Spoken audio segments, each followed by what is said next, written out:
suis amusée à faire une carte pour la fête des mères, avec une découpe qui est incrustée à l'intérieur du cœur, tu vois?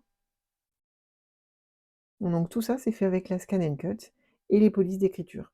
Donc on va voir comment créer toutes ces découpes et comment les utiliser. Donc tu vas voir, il y a une subtilité avec cette police d'écriture. C'est une police d'écriture qui est très particulière.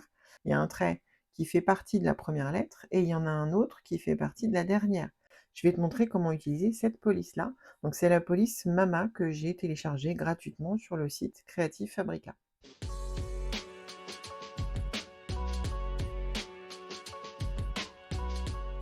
On va commencer déjà par ouvrir un logiciel qui va permettre de taper du texte. Donc, je prends Word comme exemple, ça aurait pu être PowerPoint, le logiciel que tu as sous la main. Et donc, je vais écrire le mot maman. Alors, cette police, elle est un petit peu particulière parce qu'elle permet de rajouter un joli trait avant le premier caractère et après le dernier caractère. Par contre, je n'ai pas trouvé comment faire pour les taper directement au clavier. Donc, ce que je fais, c'est que je passe par un logiciel de traitement de texte. Je vais dans Insertion et je vais aller chercher le bouton Symbole. Donc, je cherche à avoir autre symbole pour aller en fait sur ce qu'on appelle la table des caractères spéciaux. Bon, alors, comme c'est une police que j'ai utilisée récemment, forcément elle apparaît tout de suite, mais en fait tu vas la chercher directement dans la liste, hein. Donc moi je vais chercher la police d'écriture Mama. Alors les caractères que je cherche sont ici. Donc par contre ça me dit pas, alors là je vois bien le trait avant, mais ça me dit pas quelle lettre est après. Et là j'ai pas trouvé comment faire, même en agrandissant ça me dit rien. Donc je suis obligée d'y aller un petit peu au bonheur. Donc on va dire que ça c'est la lettre A. Moi je veux la lettre M, donc A, B, C, D, E, F, G, H, I, J, K, L, M. Normalement ce devrait être la bonne. Donc je sélectionne celle-là, je clique sur insérer et ça me récupère bien le M avec le trait devant. Donc maintenant je vais terminer par la lettre N. Donc là par contre c'est plus facile parce que je vois d'abord les lettres et ensuite le trait. Donc je vais chercher la lettre N, je clique sur insérer et maintenant je vais me mettre entre les deux pour taper la suite. Voilà, là j'ai créé mon mot, donc je le sélectionne. J'ai pas besoin de faire de mise en forme ici, c'était juste pour taper le mot et avoir les caractères avant et après. Si vous avez une autre méthode que celle-ci et que vous connaissez des raccourcis clavier, dites-le moi parce que là par contre je ne sais pas faire autrement. Donc ça je le copie, donc je fais CTRL-C comme d'habitude. Je vais dans Canva Workspace, je vais créer une nouvelle zone de texte, donc je clique sur le bouton texte ici, et donc je vais coller, CTRL-V. Alors évidemment, c'est pas dans la bonne police, mais ça c'est pas grave. Je vais le mettre dans la bonne police, hop, voilà, et là c'est bon. Donc là déjà, j'ai mon mot.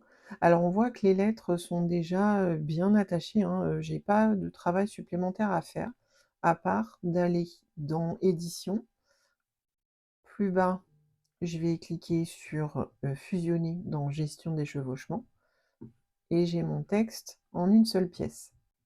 Et ensuite, je vais aller dans la bibliothèque des formes, je vais aller chercher un petit cœur. Je veux faire une forme évidée de cœur. Donc ça, je vais le passer en arrière-plan, évidemment, parce que sinon, je ne peux plus sélectionner mon texte derrière. Et donc, ce mot-là, ce mot que je viens de créer, je vais aller toujours dans édition et cette fois, je vais chercher la fonction décaler. Donc, je vais faire un décalage, par exemple, de 2 mm vers l'extérieur, type de coin arrondi. Je ne touche pas à la ligne d'origine, je la garde, parce qu'elle m'intéresse. Ah, opération non autorisée, les objets sélectionnés comprennent des tracés qui se coupent.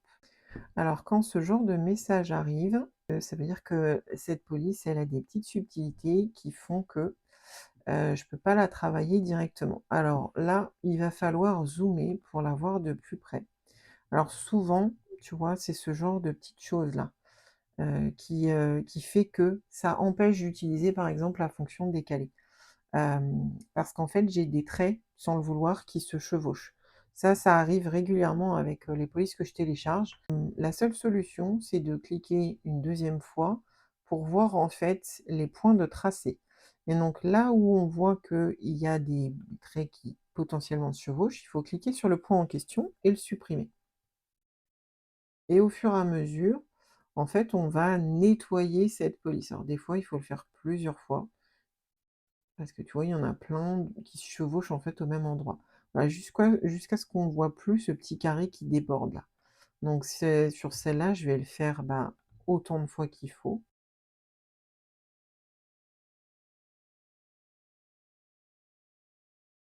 Si tu penses avoir nettoyé suffisamment, tu retentes la fonction décaler. Si ça marche, c'est que tu avais bien fait ton travail. Et voilà, problème résolu. Je trouve ça un peu grand. Donc, je vais faire décaler de 1 millimètre vers l'extérieur pour voir ce que ça donne. Parfait. Donc là, on va enlever ça pour l'instant. Je vais placer en fait le nuage à l'endroit où je veux l'utiliser. Donc, par exemple, ici. Donc, je vais sélectionner les deux. Je vais m'assurer que c'est bien centré. Et là, je vais pouvoir... Alors, je m'assure bien que cette forme-là, donc le nuage que je viens de créer, est par-dessus physiquement ma forme de cœur.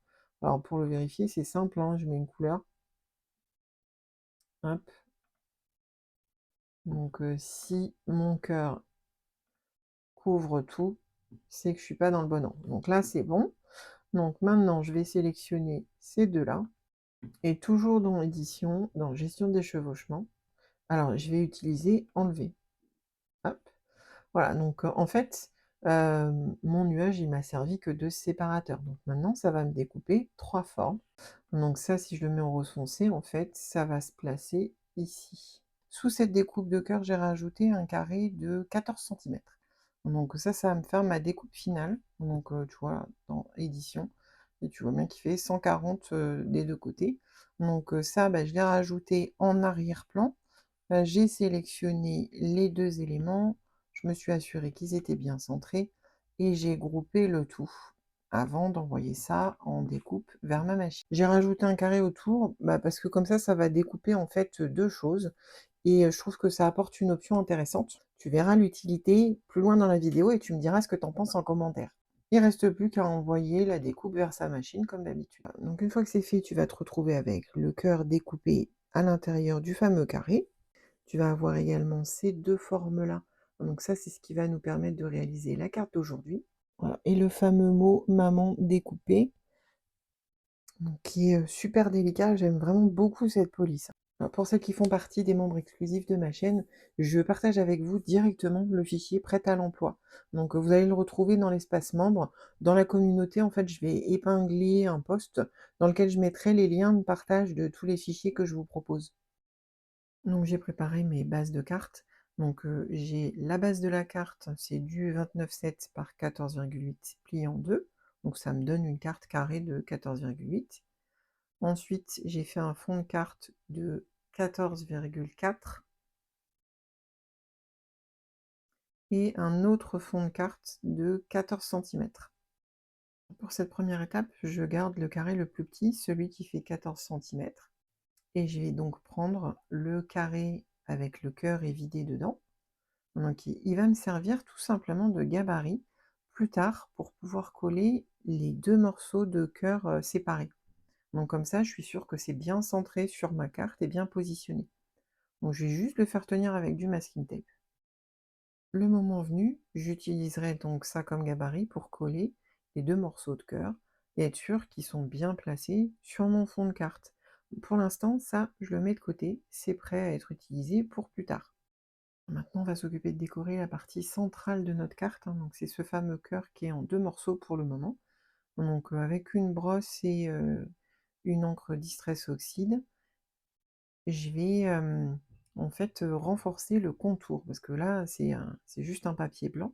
Donc je vais passer ma brosse sur tout le tour de mon cœur. Donc pas à l'intérieur, vraiment je vais faire que le contour. Donc je le fais en petits mouvements circulaires, tu vois.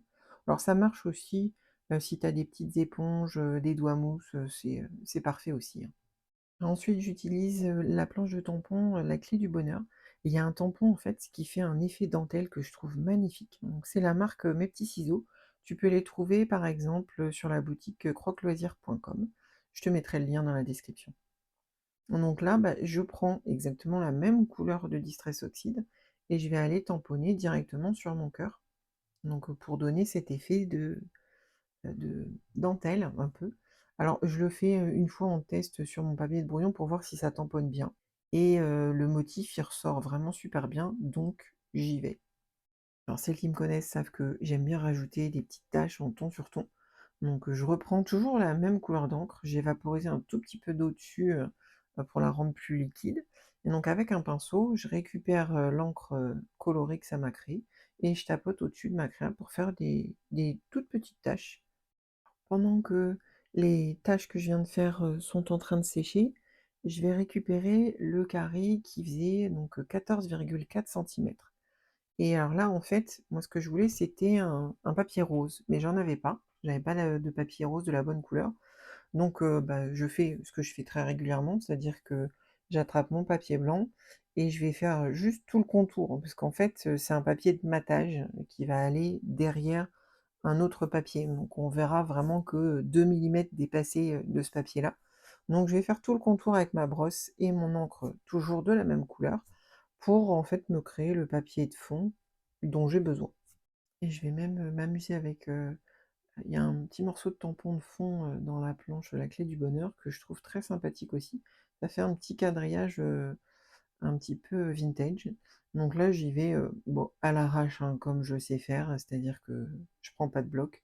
Je vais juste, rajouter en fait quelques motifs.